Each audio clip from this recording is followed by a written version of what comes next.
നമസ്കാരം. മലയാളി വാർത്തയിലേക്ക് സ്വാഗതം. ശ്രീലങ്കൻ തുറമുഖത്ത് ഗവേഷണ കപ്പൽ നങ്കൂരമിടാൻ അനുമതി തേടി ചൈന വീണ്ടും ശ്രീലങ്കയെ സമീപിച്ചതായി റിപ്പോർട്ടുകൾ. ഇന്ത്യയുടെ ആശങ്ക നിലനിൽക്കെയാണ് ചൈന വീണ്ടും അനുമതി തേടിയത്. കഴിഞ്ഞ വർഷം ബഹിരാകാശ പേടകം ട്രാക്ക് ചെയ്യാനടക്കം സാധിക്കുന്ന കപ്പൽ ശ്രീലങ്കൻ തീരത്ത് നങ്കൂരമിട്ടിരുന്നു. ഗവേഷണ കപ്പലാണെന്നാണ് ചൈനയുടെ വാദം. എന്നാൽ ചാരക്കപ്പലാണെന്ന് ഇന്ത്യ അടക്കമുള്ള രാജ്യങ്ങൾ ആരോപിക്കുന്നു. ഷിയാൻ 6 ഡോക്ക് ചെയ്യാൻ ചൈന അനുമതി തേടിയിട്ടുണ്ടെന്നും എന്നാൽ തീയതി നിശ്ചയിച്ചിട്ടില്ലെന്നും ശ്രീലങ്കൻ വിദേശകാര്യ വക്താവ് പ്രിയങ്ക വിക്രമസിംഘെ പറഞ്ഞു.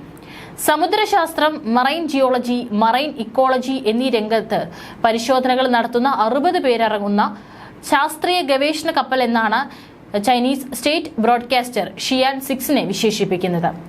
കഴിഞ്ഞ വർഷം ബഹിരാകാശ വാഹന ട്രാക്കിംഗിൽ വൈദഗ്ധ്യമുള്ള യുവാൻ വാങ് 5 എന്ന ചൈനീസ് ഗവേഷണ കപ്പൽ ഹംബൻ ടോട്ടയിൽ നങ്കൂരമിട്ടതിലും ഇന്ത്യ ആശങ്ക ഉന്നയിച്ചിരുന്നു.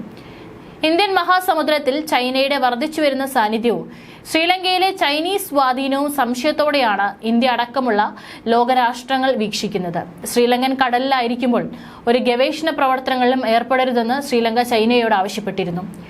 ശ്രീലങ്കയിലെ ഹംബൻ തോട്ട തുറമുഖം ചൈന 2017 മുതൽ $1.12 ബില്യൺ 99 വർഷത്തെ പാട്ടത്തിനെടുത്താണ് നടത്തുന്നത്. ശ്രീലങ്കയെ സമ്മർദ്ദത്തിലാക്കാൻ ചില രാജ്യങ്ങൾ സുരക്ഷാ ആശങ്കകൾ ഉന്നയിക്കുന്നത് ന്യായമല്ലെന്നും ചൈന പറഞ്ഞിരുന്നു. ശ്രീലങ്കയുടെ വിദേശ കടത്തിന്റെ 52% ചൈനയുമായാണ്. അതേസമയം നങ്കൂരമിടാൻ അനുമതി തേടിയിരിക്കുന്നത് ഗവേഷണ കപ്പലാണെന്നാണ് ചൈനയുടെ വാദം. സമുദ്രശാസ്ത്രം, മറൈൻ ജിയോളജി, മറൈൻ ഇക്കോളജി എന്നീ രംഗത്ത് ഗവേഷണങ്ങൾ നടത്തുന്ന കപ്പലാണിതെന്ന് ചൈന പറയുന്നു. എന്നാൽ ചാരക്കപ്പൽ തന്നെയാണെന്ന് ഇന്ത്യ ഉൾപ്പെടെയുള്ള രാജ്യങ്ങൾ ചൂണ്ടിക്കാട്ടുന്നത്. കുറച്ചു ദിവസം മുൻപും സമുദ്ര ഗവേഷണത്തിന്റെ മറവിൽ ചാരപ്പണിക്കായി ചൈന ഉപയോഗിക്കുന്ന ഷിയാങ് യാങ് ഹോങ് 03 എന്ന കപ്പൽ വീണ്ടും മാലിദ്വീപ് തീരത്തെത്തിയെന്ന് റിപ്പോർട്ടുകൾ പുറത്തു വന്നിരുന്നു. വ്യാഴാഴ്ച രാവിലെ തിലാഫുഷി ഇൻഡസ്ട്രിയൽ ഐലാൻഡിലെ ഹാർബറിൽ കപ്പൽ നങ്കൂരമിട്ടതായി പ്രാദേശിക മാധ്യമങ്ങൾ റിപ്പോർട്ട് ചെയ്തത്. ഫെബ്രുവരിയിൽ ഒരാഴ്ച മാലിദ്വീപിന്റെ വിവിധ തീരങ്ങളിൽ ഈ കപ്പൽ അടുപ്പിച്ചിരുന്നു. കപ്പലിന്റെ മടങ്ങിവരവിന്റെ കാരണം മാലിദ്വീപ് സർക്കാർ വ്യക്തമാക്കിയിട്ടില്ല. ആദ്യ വരവ് ഇന്ധനം നിറയ്ക്കലിനും ജീവനക്കാരുടെ മാറ്റത്തിനും മറ്റുമെന്നായിരുന്നു വിശദീകരണം.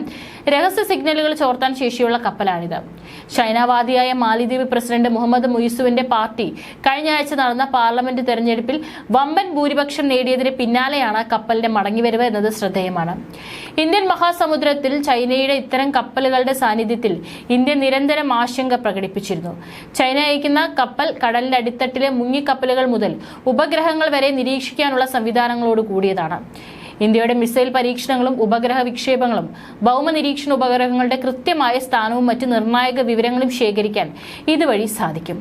ഇന്ത്യൻ നാവികസേനയുടെ ഇടപെടലുകളും മുങ്ങിക്കപ്പൽ അടക്കമുള്ളവയുടെ നീക്കങ്ങളും നിരീക്ഷിക്കാൻ കപ്പലിന് സാധിക്കുമെന്നും ആരോപണമുണ്ട്. കപ്പലുകൾ ശേഖരിക്കുന്ന വിവരങ്ങളിൽ സിവിലിയൻ സൈനിക വിവരങ്ങൾ ഉൾപ്പെടുന്നുണ്ടെന്ന റിപ്പോർട്ടുകളും പുറത്തു വന്നിരുന്നു.